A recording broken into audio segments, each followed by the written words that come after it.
80 anyos na paig sa sunog nga miog daw sa panimayo usab nga gipuyan sa sitio Banica, Barangay Talamban, Dakbayan, Sugbo. Samtang fire truck nga responde hapit usab madisgrasya luwan nga human gilahos ang ligid niini tungod sa kadangog sa daan.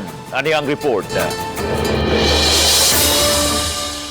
Sa ulak may kuha sa Happy sa Talamban Fire Station na paigyod ang lawas ni Talino Biong, 80 anyos.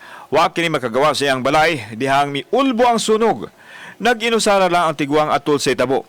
Posibleng nagluto kini sa iyang pamahaw ug misilaob atol sa pagluto. Matod sa masilingan nga medyo hanap na ang pananaw sa tiguang. Samtang nasunog usab ang tapad nga balay sa pamilyang Sabiron. Naangol ang asawa sa tag-iya ug tuas tambalanan. Ang tiguang diri nga kuan kaning ibiyaan nila sa yung mga ayang nga anak.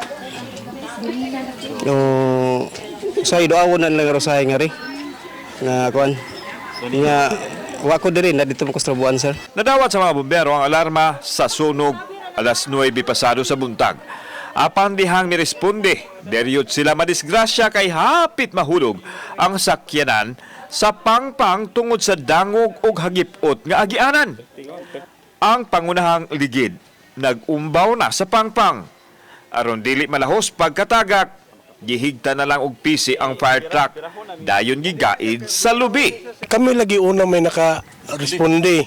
Unya, mo to paglusot na mo, na-slide man siya, sir. Pagka-slide niya, wala lang nako gipugos. Gihandrik na ko niya.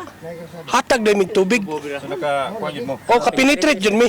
Kauban si Godfrey Relian, ako si Alan Domingo. Balitang Bisdak.